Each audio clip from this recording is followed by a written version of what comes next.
Hey team, today's episode of the Small Business Big Marketing Show is brought to you by Web Central and Design Crowd.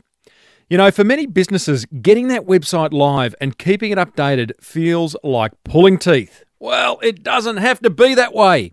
Get the team at Web Central on your side and owning a website will be more like, I don't know, kicking back on a hammock on a deserted island. It's easy. Check them out at webcentral.com.au/Timbo. And what about design? Do you love the way your business presents itself to the world? Do you have a beautiful logo people comment on? Brochures they don't want to throw away? Why not? It's not that hard. Get Design Crowd on your side over at designcrowd.com.au/Timbo. Do you ever find yourself discounting in order to get business? You know it's a race to the bottom, right? Fortunately, there's an easier way to get more customers, and it involves you charging full freight. Join me as today's guest explains how he's built a hugely successful business, and he can't actually remember the last time he discounted. Well, I said, welcome to a small business marketing show, where successful small business owners share their souls to take your marketing straight to the lead. Now, here's your host, Mr. Timbo Reid. And welcome back to another episode of Australia's #1 marketing show. I am your host, Timbo Reid, but you, so much more importantly, you're a motivated business owner and you are ready to crank out some marketing to build that beautiful business of yours into the empire it deserves to be. Hey, big show today, team. I chat with this fellow Taz Moulis of QPaint, who shares 3 effective ways to avoid the discounting price trap. Oh yeah, to be avoided. Plus, so much more, including a marketing strategy that led to death threats, but he's glad he did it, and another one that quadrupled his business. Plus, I go on site with Orange Sky Laundry, that wonderful mobile washing service for homeless people, on a cold winter's night in Melbourne. As per usual, there is marketing GOLD dripping from the ceiling over here at Small Business Big Marketing's HQ. So let's get stuck right in. Now, coming up after this interview, join me as I go on site with Orange Sky Laundry crew, chatting to one of their volunteers and to one of their homeless friends who taught me a life-changing lesson or 3. But first, let's have a chat with Taz Moulis, who came across my radar a few weeks ago when I was doing a podcasting job for Dulux. Taz owns a painting company in Queensland called QPaint that does both residential and commercial work. He's been doing it for years, and over that time, he's established some unbelievably effective business and marketing practices that apply to all sorts of businesses. Some are incredibly brave, not the businesses, the practices, some bleedingly obvious, and some that get overlooked by way too many business owners, maybe you. We cover a lot, and I mean a lot of ground here, with the main focus being on Taz's top 3 ways to avoid discounting. However, we also cover client relationships, weeding out the bad clients, and the importance of being honest about where you are at in your business right now. I started off by asking Taz, what's the problem with discounting? Oh, the main problem, the biggest problem with discounting is, for trade, for example, I see a lot of guys discounting because when they don't actually understand their numbers. So they're coming out of working for, $35 an hour, potentially in a job, up to $35 an hour, and they go out and assume that they can charge that, but they don't understand that they have overheads. They've got expenses. They've got their time not on the tools. Mm-hmm. And when they work at the end of the week, that they're actually putting in 70 hours a week, only charging for the time on site 40 hours a week, they realise that 35 is more like 17. It's a race to the bottom, isn't it? It's a race to the bottom, definitely. And then they go and undercut. So they'll see potentially there'll be a few people quoting on a job and they'll just go, oh, no, I'll just drop it 10%. But they don't understand that's dropping their margins. Yeah. And they're working for less. So it's a race. Yeah, you're right. It's a race to the bottom. When was the last time you discounted, Taz? I can't remember. That's impressive. I can't remember. It's not that we don't make room for when clients come back and ask us questions. It's just I know exactly what my numbers are. Mm-hmm. I know each particular market that we work in four main markets: commercial, new, residential, being repaints of houses, government, and body corporate strata sort of complexes. So I know my margins in each one. So I know when someone comes back to me and says, "Oh, you're a little bit of fat in there," and I'll know whether there is or not. How do you get to the point? You don't have to go into detail because I may well fall asleep. But how do you get to the point of knowing your numbers so well? Because many business owners don't. I know just from my experience, I started trial and error. I'd work out how long it took me to do something. So originally I'd go, when I started out, I'd do a quote, had no idea. So I'd go, okay, I think it's about X, $1,000. Think. But then when I did it, I'd go, no, shit, that was actually, oops, excuse me. You're Here's a friend, tradie speaking. Yeah. Thought we're on site. No, that actually cost me $1,200. Okay, there's a learning mistake, learning experience. Go back again. So for me, it was trial and error. I worked out, okay, how much per square metre for painting, for example. We work by square metres an item. So I worked out how much per square metre wall I could do, how many doors I could do. And then as I got bigger and bigger, I worked out an average how much a guy could do. And what were you doing, Taz, as through this process? Were you keeping a journal, a spreadsheet, just keeping it all up in your head? No, spreadsheets. I was very new to computers back then. So this is early 2000s, 2001 to 2003. You're ahead of your time. Well, I had no idea. Using Word and Excel, trying to, sit at night, all night, trying to work out how do I work this out? Yep. How do I make sure that when I quote, I'm accurate, or at least better than what I am now, not hit and miss. Fast forward probably until 2008, 10. When I got to 2008, I realised that I didn't want to be on the tools anymore. If I had to get off the tools, I really had to be clear on how things got done, how much they cost, how much I could charge. If I did X amount of quotes, how much I would win. So then I really got sharper on what numbers were important for me. And now you know your numbers intimately. And if someone does say to you then, hey, Taz, we like you, mate, but can you give us a 10% discount? It's a loaded question.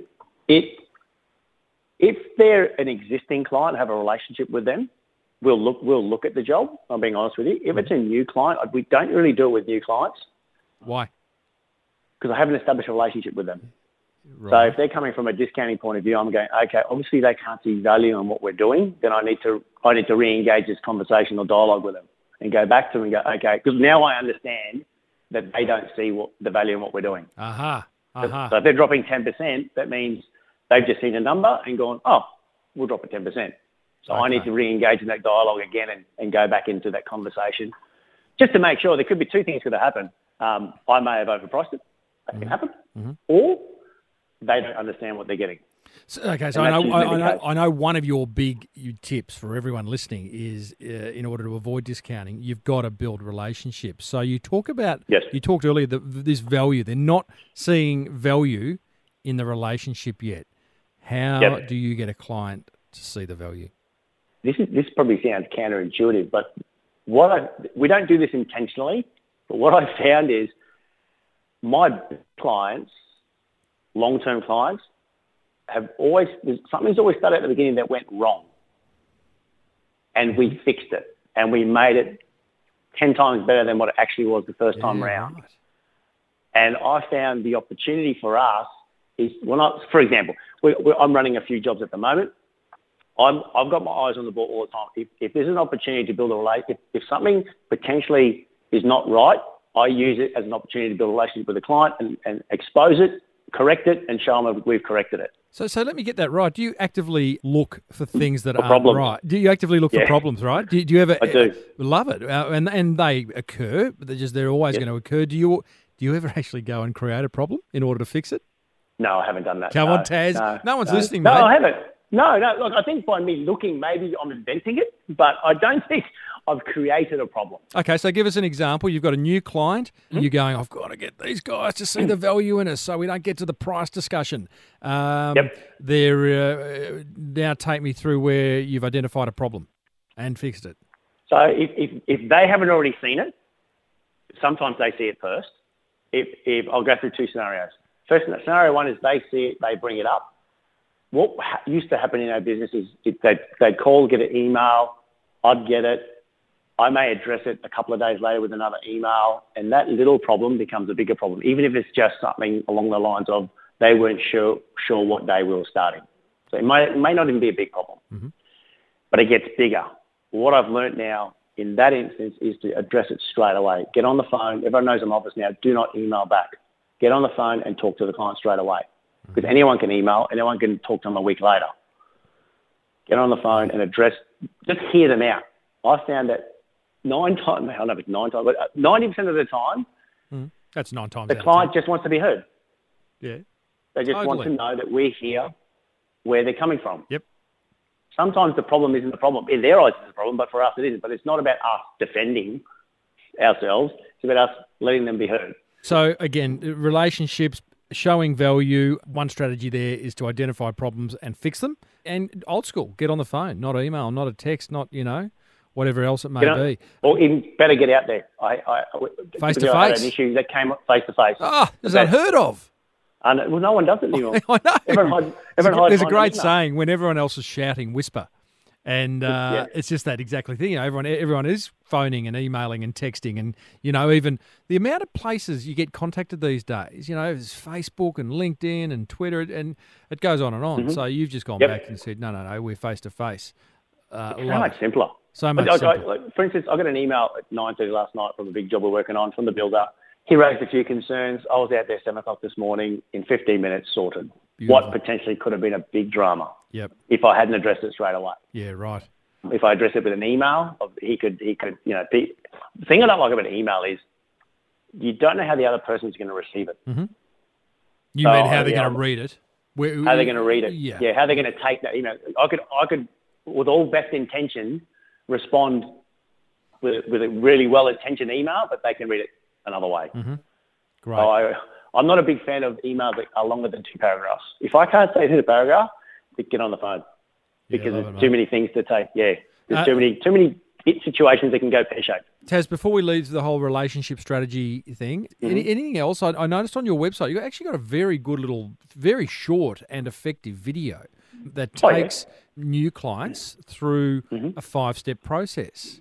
And I'm looking at this going, man, this is beautifully produced. It's one of those animated explainer videos, listeners, but it's beautifully produced, and it has a 5-step process that says, hey, listen, as a client of QPaint, this is what's going to happen. And I think the first step was we sit down and have a chinwag over a cup of coffee and understand what you need. Is that right? Yes, that's right. I think for most people, you just got to sit down with them and find out what they want.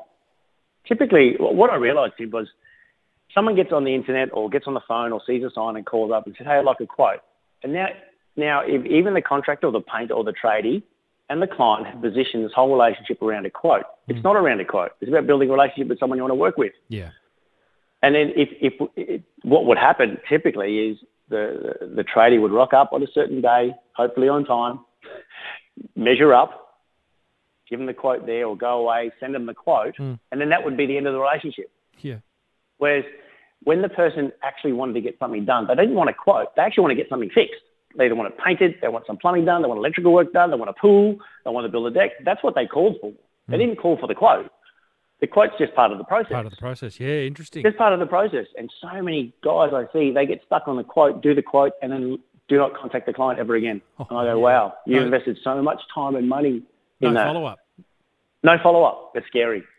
Extraordinary. Very scary. Yeah, the eyes on the quote. It's like, that's the biggest job I've got to do. I've got to get the quote out. And then you get the quote. I could draw the same analogy with a website for business owners. A website is painful to get live, and you finally get it live, and then you just leave it sitting there and never make a change. And I think sometimes never update it. So whether we're talking marketing or business in general, you've got to figure out what is the end game. The end game's not getting a quote out. So that's good advice, mate.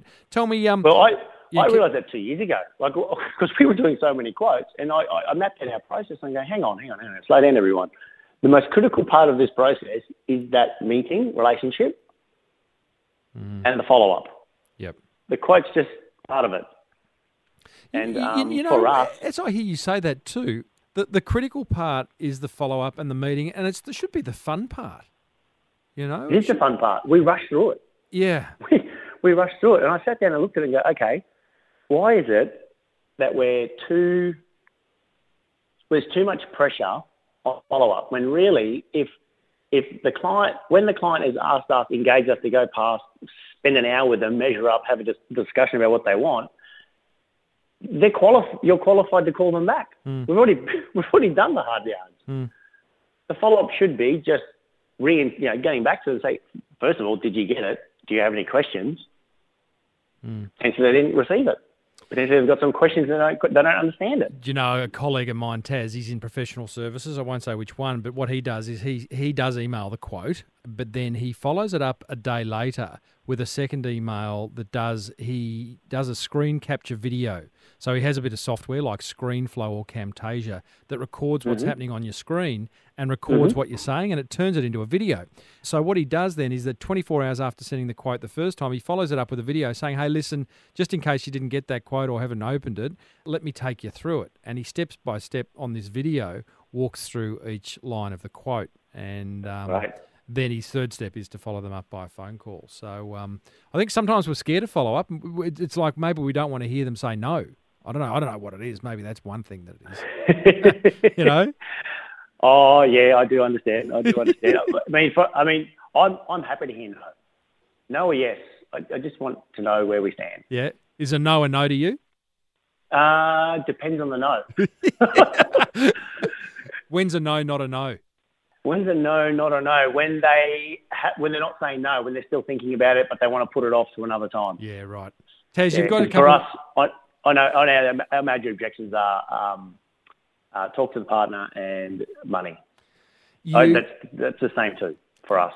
Time sometimes. Time, money, and partner. You've got a couple of other ways of avoiding the price trap. I know one is being unique. Tell me about being unique. Why is that important? Well, here's simple one. Show up on time, clean, be unique. It doesn't have to be. You don't have to, invent the iPhone 7 and be unique. Right. You just do the simple things. Call before you go out there. Yep. Show up 5 minutes early. Get the quote when you say you're going to get it back to them. Any information, usually, sometimes you do a job and there's some more information you have to get back to the client. If you say you're going to do something, just do it. Yeah. Extraordinary. Follow up. So, just do what you say you're going to do. It's not that complicated. I think with tradies being so busy doing their trade all day and then having to do the quotes either on the weekends or after hours or in between jobs, they see it as a task and they do it and move on. Yeah, right. They don't fully appreciate that. These are my words now. That's where the money is. Mm-hmm. What we do is just a task.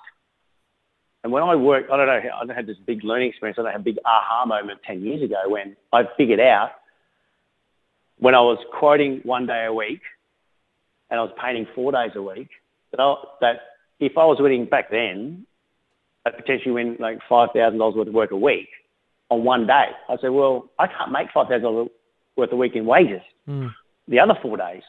So what would happen if I quoted 5 days a week? I thought, okay.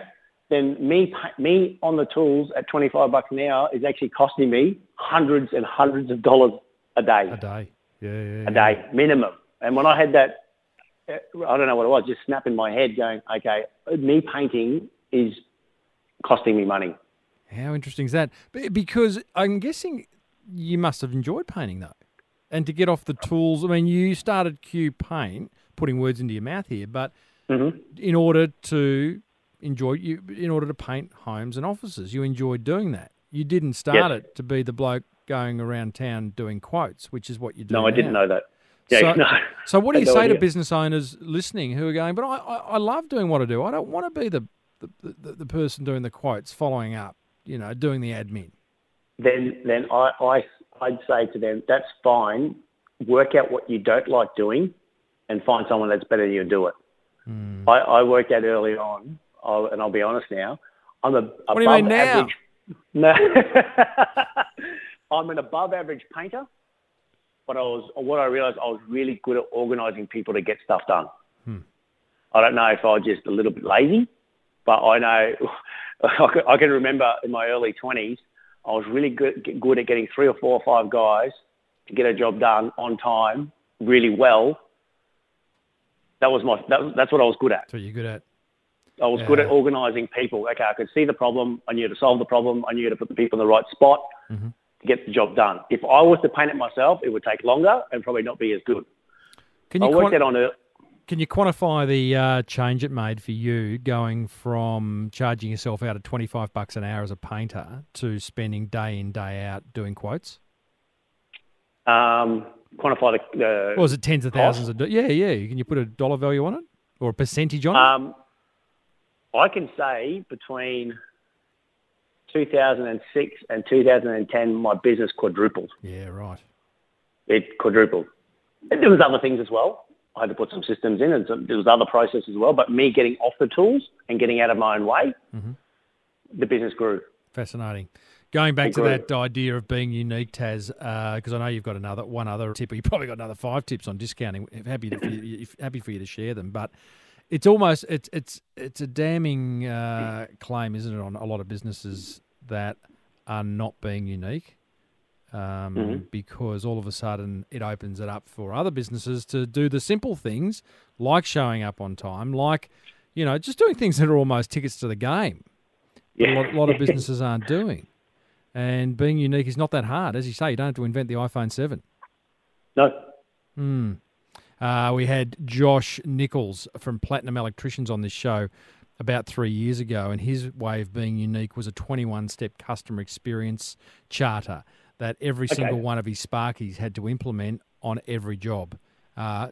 Simple things from arriving on time to wiping your feet to, saying goodbye. Just very, very simple things. But boy, all of a sudden, 1 + 1 = 11. Yep. And making it a process. Yep. For the boys. And a process. Yeah. Totally. Now, one other thing you've got to know to avoid discounting, another tip is understanding your target market. What's that all about? I think, let me I'll put it into residential repaints, for example. Now, typically what will happen is, a client will go to Google or go to some sort of directory or yellow pages to find their services. But what happens, or a directory, there's a lot of directories out there, online directories. But what happens is if you're in that group, when, say, there's a group of people that want to get some painting done and they all go to Google and they type in, I need a painter in Brisbane, and they land on the page and they click and they get 3 quotes. The problem there is they're looking for the services when they need them. So what's happening is those guys, if it's a directory, for example, are all rushing to this job to quote in this job, and they're going to be competing on price because there's no differentiation between them at all. There hasn't been any time to build a relationship between they've clicked on the link or they've gone on the yellow pages, they've gone and done the quote. It's immediate. Is that cool? Whereas if in our business, so we build going back to the relationships. When we're building relationships with clients, we're trying to build relationships with people. So for example, we do home shows. So we go to the home shows because we understand the people that come to home shows are going to be renovating. Usually they're going to be renovating or doing something to the house sometime in the near future, whether 3 months or 12 months down the track. So we start building it with database. We're getting names and numbers of people that come to these home shows, these HIA home shows, early on in the piece, so we can start building a relationship with them during that time when they're going to get this construction done. Painting's last, so we have the advantage of if they're getting some building done, we're towards the end anyway.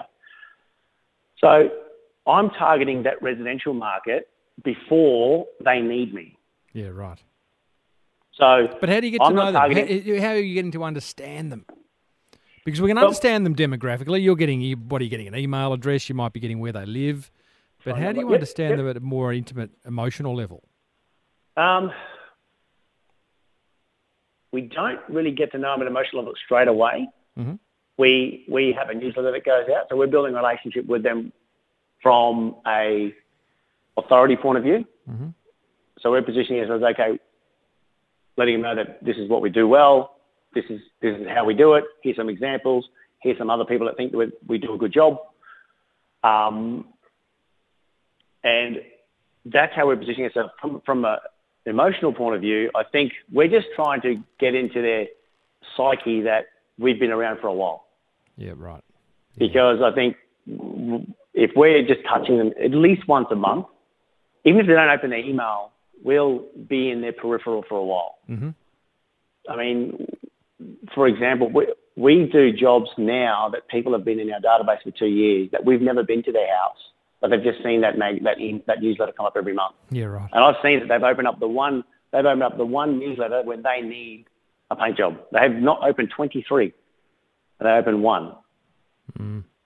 Yeah, it's part of the whole marketing thing is about being there throughout the year for a lot of businesses, because you don't know when someone's going to need their house painted or their office painted. No. You know, I had an email from a listener only this week who said, not from a listener, actually from a guest, a past guest, who said, you know, I was on your show 18 months ago and someone only recently called me to utilise their services. And, you know, again, it's about that guest sought me out. They appeared on this show. It was part of their marketing. And, you know, 18 months down the track, it's paying off. And likewise for you and for many business owners listening, we don't know when someone's going to be ready to buy from us. No. So the idea, you've got a newsletter going out. For me, I have a podcast going out every week. And, you know, we might have some social media activity, some advertising. You might do some networking. And it is all that leads to them getting to know you and you getting to know them a little bit better over the course of time. A little bit better. Yeah. A little bit of a relationship. Yeah. Taz, any other discounting tips, or not discounting tips? How to discount? We know how to discount. Take a percentage off. It's easy. How do we avoid it? Anything else before we wrap things up? I don't think so, mate. Like it's just so. It's not.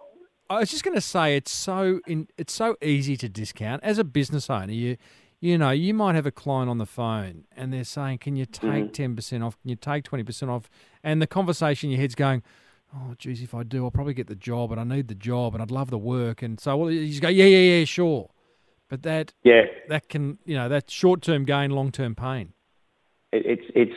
I know I've had it before. I understand those conversations, and when you're starting out, you don't understand the consequences. Mm-hmm. But found that you fall into a trap of always doing that, and then when the good clients come along, you just don't have the time and resources to look after your ideal client. So when the job that you really want to do, that you've quoted really well on, and they've been really great to deal with up until this point, and you're just busy doing all those discounted jobs, that's when you start to realise, what am I doing here? I'm chasing my tail here. I don't have the resources. And then same with I know we went through a phase last year where we started to sack clients because we realised we had to sack them. We had a few noisy clients that were, what I realised, they were taking so much of my time, and I didn't feel like it was all our fault. Yeah, right. But then I realised I had some great clients that I wasn't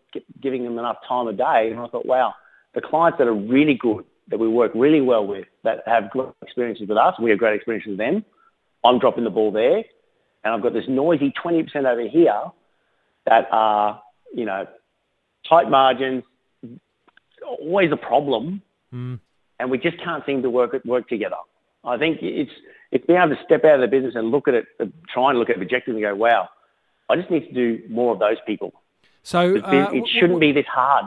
When I hear people do things like that, Taz, I think, well, you must have been able to afford to sack clients. Never an easy thing to do. Were you in a cash flow positive position that, or could you afford not to sack them? Could I afford? No.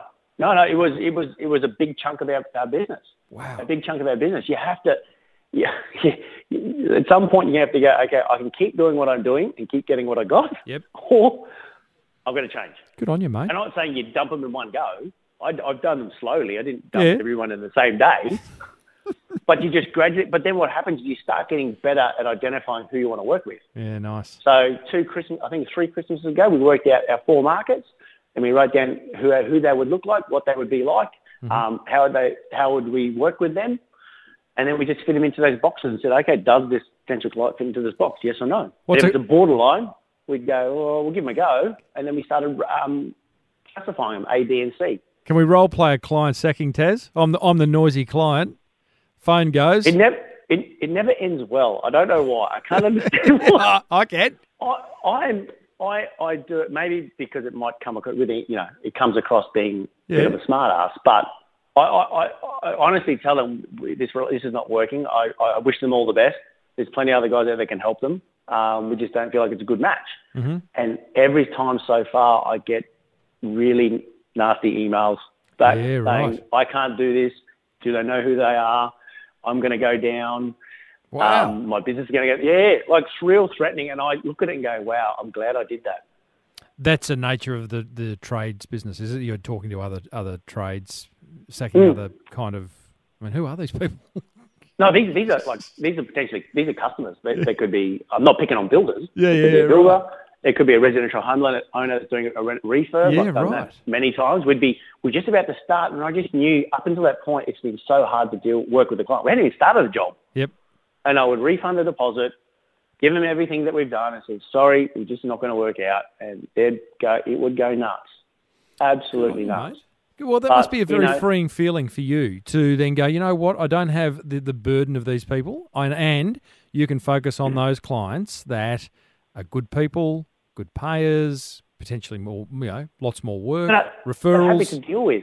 Better, you're getting a referral from. But sometimes it gets to the point, I know in particular jobs that I just see that my staff didn't like working there. My team didn't like working because they were getting drilled all the time. I said, this is not right. Yeah, right. You can't talk to people like that. And you just pull them up and go, okay, this is not going to work. Yeah, this is not going to work because then team morale drops, and they got to go back to their job for the next 2 or 3 or 4 weeks. Mm-hmm. And it's just it's not like financially. For me, it wasn't a good decision at that time. I just made it a calculated exit. Mate, I love it. I love hearing those courageous decisions. Just in the past weeks, I've had a business owner who owns the Cherry Bar in Melbourne. He knocked back Lady Gaga from going in. I had a fellow Soren who owns a wonderful co-working space called Work Club. He's very selective about who he lets in. He only has 2 people in each category able to join Work Club. Plus, he's very selective as to who those people are. And it can sound arrogant. It can sound stupid because cash flows everything in business. But at the same time, if we look at it on the other side of that coin, the long-term, the medium-term payoff is that you are going to be surrounded by clients that you want to really do great work for. Your staff are going to love working for you because they're working with good people. And, it makes a lot of sense, mate. Just incredibly brave, that's all. Yeah, we can't be all things to all people. Everyone can't be our client. And we're not the right fit for anyone. I think when you get business, I think the hardest word in business is no. When you're starting out, I was a yes guy. Yes, I can do it. Even if I couldn't do it, I'll figure it out. Yes, I could do it. Yes, I'll do that. Yes, I'll do that. Yes, I'll do that. And then you form a habit going through 10 years later. You keep saying yes, and then you realise, hang on. No, you've got to learn to say no. Yeah. No, this is not the right fit for us. Because ultimately, for me anyway, I started the business to serve me. So I could, provide for my family and have a good life and got 3 kids and just provide for my family, not stress out, wear myself down and kill myself in work. You've got to sometimes step out and go, what's the big picture here? Am I helpless? Because at one point there, I was 30 kilos heavier, completely not in a good shape, but I was working really hard. And then my wife, we had our first child and things changed in my head, just changed completely. I didn't want to be that anymore. I said, okay, this is not working. This whatever we're doing is not working. And then I suppose being able to step out and look at it honestly, I think the hardest thing I see when I'm talking to other painting businesses is for them to be honest where they're at. They're a little bit concerned what other people think or even what they think, and they don't want to say the truth. Hey, listen, I'm not making any money, or this builder consistently doesn't pay me and rips me off, but I keep going back. Is when you get to pull the curtains away and just go, man, just when you work out where you're at is the best feeling, because that's it. You know where you're at, and then you work out where you want to go. Just fill the gap. And no, it's not easy. It's not easy, but that honesty to go, you know what, running 10 guys, I'm losing $100,000 a year. This can't work. This doesn't work, this model. Am I in it just to look good, or am I in it to actually, have a good life? Just tell me about that. Again, they're full of business courage. This one, where are you at? Asking a business owner, no matter what business you're in, Where are you at right now? Be honest. Forget ego. Forget what other people think. Forget the impact of, making a hard decision. Where are you at? What's working? What's not working? Good set of questions. It's scary. It's scary when you get them to really stop and be honest, because they know the answer. If they're not stopping to be honest, because there's always a reason or excuse why something's happening. Yeah. We all do it. We all do it. Yep. Do you continue to do it? It always comes simple to me. I'm a bit more aware of it now, so I'll pull myself up on it. Yeah, right. So last financial year, we had a blinder, but what I did wrong is I wasn't focusing on net profit. I was focusing on turnover. Mm-hmm. And this financial year, I've done 20% less, but doubled my profit. Yep. But that became me being honest, because 2 years ago, I put the blinkers on and said, yep, I want to increase my business. So I had a bit of a ego trip, but I'm honest that I want to grow it, but I didn't watch my numbers. Yeah, right. And so I sat down and go, okay, I looked at myself, what a dickhead. Okay, that's not what I want to be in business for. Yeah. I want the business to be busy. I want the business to make a profit and look after the family and my extended family. So this year I reset and we did it, and we changed the whole model. I got my numbers better down. I know what I got really clear on what our leading indicators were in our business. So I knew which numbers we needed to hit for us to make certain, profit at the end. But yeah, I do it regularly. Do you do all this by yourself, Taz? Do you have a mentor or a coach or someone that you seek support from? Not at the moment. I've had coaches in the past. Probably haven't had a mentor or coach for a couple of years now. Sounds like you're a mentor to a lot. I'm fortunate enough to be contacted by a lot of people in my industry to talk about it. But I really enjoy it. Mm-hmm. I really get a lot out of it. I really enjoy it. And I really like seeing guys, the light bulb flick, and they go, that's what it is. Yeah, lovely. That's what it is, because it's the confusion that makes the stress. For me, it's about trying to work out what's predictable, keep doing it to get my result. And it's just showing them that it doesn't need to be confusing. Mm-hmm. Just keep it simple, get real honest, and if you have to sack that builder that's not paying, then you have to be honest. Yep. Harden up, because you're not in the business to support other people. You're in business unless you're in that business. But yeah, in this industry, no, you're not. Taz, I love talking to you, mate. You must have a number of quotes to do, so I won't hold you up anymore. Keep on punching way above your weight is all I got to say. Thank you. Good on you. Thanks for the chat. Well, there you go. Taz Moulis, QPaint.com.au. Enough marketing gold in there for you? Oh, I love talking to business owners like Taz. He has been around the block a couple of times, made some mistakes, along with some very brave marketing and business decisions.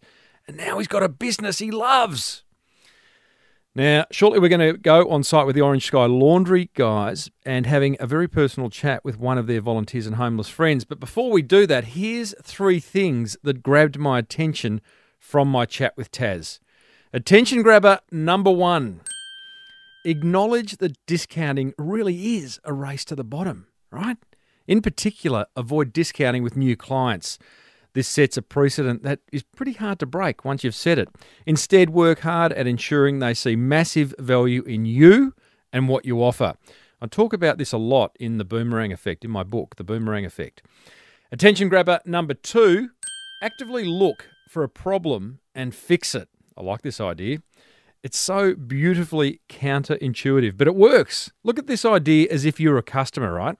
How cool would it be for a business you're dealing with to bring a problem to your attention and then tell you it's been fixed? You'd be like, hey, these guys are onto it. Such a great way to build trust. And attention grabber number 3, I got to say, I found Taz's tough decisions so inspiring. Like, he refuses to discount when a simple 10% off could secure the job. How many times have you been confronted with that decision? He chose to stop painting, something he's very good at, and focus on the high value activities like quoting, which quadrupled his business. He sacked clients that made him and his staff miserable, and then identified 4 types of clients he did want to work with. Love that as an idea. You want to go back also to episode 183, where I talk with dentist Paddy Lund, who also sacked 75% of his clients. Great example. What he did after that was give the remaining 25% 2 business cards and ask them to hand it out to people just like them, people that Paddy wanted to work with. And back to Taz, that question, he's gutsy enough to ask and answer, where are we really at? I guess both personally and in our business. Some tough decisions, some big questions, love it all. What grabbed your attention? Head over to smallbusinessbigmarketing.com/321 and let me know. Next up, get ready to be moved as I have a life-changing conversation with Herb, a homeless friend from Orange Sky Laundry. But first, here's a couple of businesses that can help you get your marketing under control. Support for this show comes from Web Central, who are pretty damn good at driving traffic and leads your way. Verity Ma, their marketing head honcho, recently drew an interesting analogy for what a website without traffic is like. Your website is a billboard in the desert if you don't have any traffic coming to it. So similar to having an advertisement out in the Sahara Desert, if you don't have any traffic driving past it, then people aren't going to know anything about your business. It's a bit of a waste of time. So yes, it's important, and a first step is to get that billboard, which is your website. But past that, you need to actually get found, and then from getting found, get leads into your business. So you need to get traffic or cars driving past your website to actually know what you do, what your business offers, and how you're different to your competitors. Because your competitors are out there getting traffic to their website. Do camels count as traffic? Web Central, helping your website get found fast. Visit webcentral.com.au for exclusive listener offers. Get on Timbo's mailing list over at smallbusinessbigmarketing.com. The Small Business Big Marketing Show is also grateful for the support of Aussie-owned business DesignCrowd.com, the world's #1 custom design marketplace where it's beautifully simple and cheap. I love cheap. To get a design you love, guaranteed. I asked founder Alec Lynch what problems Design Crowd solved for us small business owners. Buying design has traditionally been an expensive process, a slow process, and a risky process. Design Crowd's crowdsourcing solution fixes those problems. DesignCrowd.com, a faster, cheaper, more creative way to get a custom logo, graphic, or print design for your business. For a special VIP offer that can save you up to $100 on your first design, visit designcrowd.com/Timbo. Okay, so in last week's episode, we met 2 amazing young blokes, Lucas and Nick, the founders of Orange Sky Laundry, which is a free mobile laundry service for homeless people. If you haven't listened to that episode, I encourage you to do so. Go back. It's episode 320. After the interview, I went and volunteered at one of their vans that was set up on a very cold winter's night in Melbourne's CBD. I helped out with the laundry and was also lucky enough to chat with Matt, one of the volunteers, and Herb, one of Orange Sky's homeless friends. The insights and life lessons I got from both of them were nothing short of inspirational. Here's volunteer Matt, an IT specialist by day, sharing a moment that stood out for him during his time at Orange Sky. I was never one of those people who walk past and go, oh, get staffed or that, but you sort of didn't give it a second thought. Now there's a story behind Every person. Yeah. One in particular stand out for you? No, there's just so many. There's a bloke who's here tonight, this guy Matt, who comes up here and he told us last week he started doing shoe shining around the city and that to make to get some coin and get himself a hot feed himself and buying his stuff and that. That sort of. So just little things like that make it. This is it's good. So where are those orange chairs I was expecting?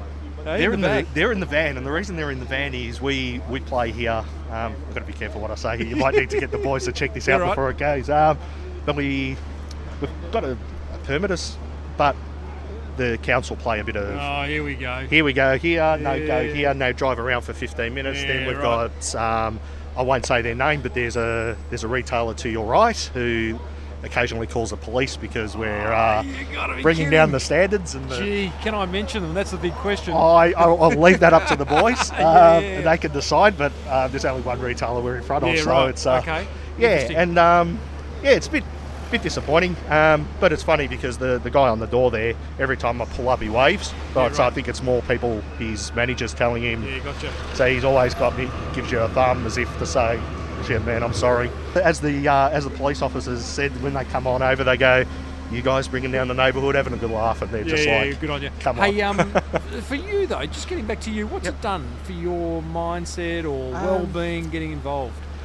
For me, it's really been probably not to worry about little things. That's, those, I say those stupid little corporate things, someone does this or someone sends an email that's just like fair dinkum, move on.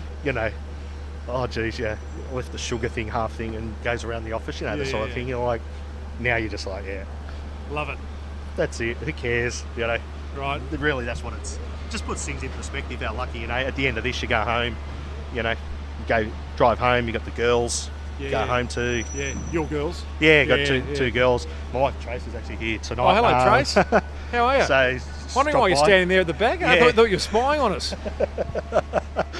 So it's just good on you. Puts things in perspective. I noticed too, as I've been interviewing you, you've slowly made your way up Collins Street away from the microphone. Oh, sorry, I know. It's nervous in front of the. It's all right, mate. Do you want to show me around? Yeah. And if you need to do something, no, get into it. No problem. So what we've got, I'll start at the back. 2 commercial washers. Yep. 10 kilo washers each. Fresh water.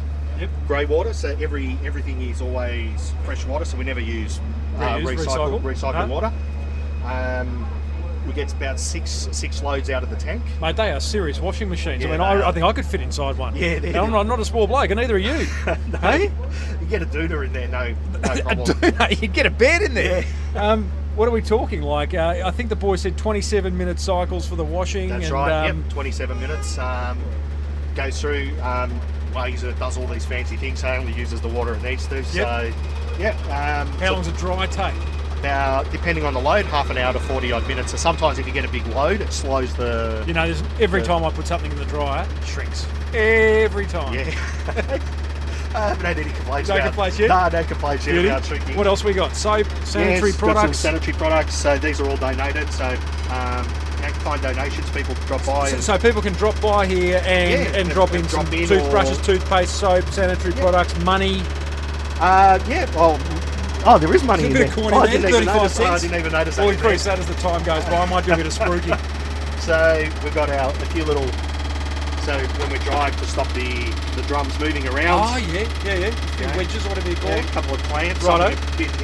Pretty straightforward. But does the job. That's it. What's around the side? So this is I'm getting the tour, fellas. Yeah, well, don't get lost. Don't get lost. So we've got the 2 dryers in there. So 2 commercial dryers. Yep. The liquid pumps up into the machines automatically. Generator. So this runs the whole thing straight off the. Yeah, right. I can see why they're $100,000 to set up. Yeah, absolutely they are. All of a sudden, it becomes an expensive little outfit, doesn't it? It does. And look, some sites, which is good. So tomorrow at St Mary's and at Batman Park down underneath the bridge, we can take 3-phase power. So there, which is great. Don't need to use the generator. We can plug in the water for either refilling or using the water on those sites. Mate, what a great setup. Yeah, and then it's all controlled by. We've actually got an app, but at the moment they're setting the boys were telling us about this. Yeah, so there's an app that runs it. So signing in and you put in, so the boys are in the process of setting that up for Melbourne. So that's not a customer-facing app. That is an app that helps run these vans. Is that correct? So the idea behind the app is to, I suppose, make sure, so you can log in staff, you can log where you are, you can turn the machines on. As you're doing the washes, you can put in the people's names, a little bit of information, just like male, female, the type of clothing, so that they can get a bit of an idea how busy. At the moment, when we don't use that, we fill it in at the end of the night. So it gives the boys an idea of the kind of the kind of friends that are and what the needs are, and try and tailor it. Good on you, Matt. Keep them running. Mate, let's get stuck in. I really appreciate that tour. No worries at all. Tell me what to do and I'll let you do it. All right, you want to have a. So, after Matt showed me how everything worked, I sat down with one of Orange Sky's homeless friends, a great fellow called Herb. Now, the first thing Herb did was he gave me 2 free tickets to the footy that he'd been given but couldn't use. Overcome by his generosity, I asked him why he couldn't use them. He pointed to 4 bags that contained his life possessions and that he wouldn't be allowed to take them into the ground. Plus, he didn't have any money for a pie and Coke, so why bother, he said. Now, Herb may be homeless, but like everyone in Melbourne, he does love the footy. So that's where our conversation began. Who do you follow? I'm Carlton supporter. Oh, I'm sorry about that. Yeah, but this one... And you're wearing a St Kilda top. Yeah, I got that for free because it was a donut. It's like seconds. See, that's for the elbow patch. Yeah, I got you. But it's not there. I got you. There. So I got that for free, and beggars can't be choosers. That's my old coat here, and you can. It's sort of like look at that. falling apart. Oh, just it looks all right to me. See. Oh yeah, no, a few holes in it. If you want to wear it, I mean, I'm all right. I'm going okay at the moment. Yeah. Hey Herb, how'd you hear about Orange Sky? Yeah, so I came to get food because I'm homeless, and they came here, and this group that was arranging the food, they explained to me like about these guys, you know, and I saw them, you know. How long ago is this? Oh, this was about a year back, you know. Yep. It's up like around a year. Yeah, yeah. I'm not sure, sort of. Yeah, and I've been coming in now for like a couple of months now, you know. I come on a Friday, and they come here on Tuesdays and Fridays. Yeah. And they also go down near the casino on Mondays and Thursdays. Yeah, right. Yeah. So here seems pretty quiet, but last night down at the casino, they were there till 8 o'clock. So there was Chockers, was it? Yeah, you know, yeah. So there's times when they're busy. You know, Matt tells me this is a less busy location. Yeah. So that's why That's why you come here, eh? Yeah, Don't tell anyone. Yeah. Well, the last time I went on Thursday, a few guys came with like a lot of stuff. Yeah, right. I just had a few things, so I just let them go. Yeah. Go What did you do before Orange Sky came along? I used to go to the Brunswick Salvos, and I used to wash there. You know, yeah. They've just got one washer and one dryer, so there's a bit of a queue. You know? Yeah, so I just was coming here to get food, and then I saw them here, and I thought, well, I can kill 2 birds with one stone. Mate. I can get something to eat and get my clothes. So the community kitchen's around the corner, is it? They put on a feed? Yeah, they get all foods from the shops and that. Yeah, right. Yeah, so all the food's fresh. What doesn't get sold, usually that used to go in the bin. Yep. Which goes into landfill, right? Yeah. So now it comes here and it feeds the homeless, and it's really nice food, you know, like it's fancy. What's your favourite? Oh, probably steak sandwich. Oh yeah, I love a steak sandwich. You go the onion? I always had no onion. Yeah, well, if it's got it, I'm not going to. You're not going to say no. No, but I've had stuff like smoked salmon and that, you know. Yeah. And I've got a roll here with prosciutto. Oh, hello. Would you looks like all that right. too? No, I wouldn't. But take to the footy on Sunday, you reckon? You know, it'll still be good, hey? No, I won't, because I'm actually off the bread. Oh, so. yeah. I eat the filling, and then I eat about half the Good roll. idea. And then the rest I give to the possums, which you're not supposed to do. But it's winter. Doesn't matter, mate. It's winter. It's winter. Everyone's got to work hard to get what they get. The possums included. Yeah. I just give them food in winter because it's so cold, right? But once it starts to get warm, then I stop. Yeah, right. Yeah, you know. And obviously Orange Sky's been a bit of a game changer for you. You love coming here. I mean, I imagine it works so good. You get your clothes clean, you have a chin wag. Yeah, because there was a lot of guys down near the casino, right? And if they want to wash clothes, they've got to go on public transport, go here, and then maybe you've got to wait. You know, there's times when I've got to wait a couple of weeks before I can wash clothes up the Salvos. Yeah, right. Because there's a queue, you know what I mean? Yeah. Yep. And it's first come, first serve, you know? Yep. So if these ones come right where they're sleeping, it's perfect, you know? Yep. You know, because I mean, if you've got a bag of stuff and you go on the tram, you know, and then also back then I think there was no free tram zone, so you wonder, you know, if you're not paying, if you're fare evading because you've got no income, you know, no dollar or that, you know, then you know it's sort of like you know, it's not something that you look forward to, you know. Yep. Yeah, but now when they're right here and it's the free tram zone, I'll just come and wash it, and there's no fear, you know what I mean, or like embarrassment, you know, like why would there be? You know, I'm homeless, I've got to go wash my clothes. That's why I'm not paying, you know. Yeah. That's why I'm catching the tram, you know, yeah. Bern, I'm going to come clean with you, excuse the pun, being around Orange Sky Laundry. You're the first homeless friend I've ever met. Oh, really? Yeah, you are. Who said we're friends, mate? Well, the Orange Sky. Yeah, I was waiting for a bit of stick from you. Yeah. But Orange Sky, I like the way the Orange Sky guys. I mean, you are. I mean, as a homeless friend, what's a day look like to you? For me, it's you sort of get up, and then you got to go to the toilet, which isn't close, Where are you getting up from? I'm up at Princess Park. I'm up the back of the footy ground, So there's toilets there that are close. Yep. But sometimes in winter they're not close, Yeah. Whiz, Yeah. But I only do it on a tree if I got to go, what I mean? Yeah. But so go there, and then from there you go for brekkie. So you got to get on the tram. And today, cause it rained, a lot of people who normally ride their bikes, they caught the tram, and all the trams are all packed, So there's times when you've got to get the tram before 7. Yep. Because I've got my clothes. So you got a bit there. You got to. What do you got? 4 bags there. Yeah. So I've got all stuff to like wash yourself with. See all that? Yeah. You got the lot. Yeah. You've got and like water and clean clothes. And if like it gets cold now, I can put on more clothes. Yeah, right. If it gets warm, I can take them off and put them in. So you get up at Princess Park, which for a lot of my listeners, they won't know where that is, but that's a footy ground, a suburb out of Melbourne. What do you got there? Is there? Oh, there's toilets. There's a water tap. Yeah. That's at the back. And you bed bed down ground. What behind? Just in one of the alcoves there on the. Just behind the footy ground.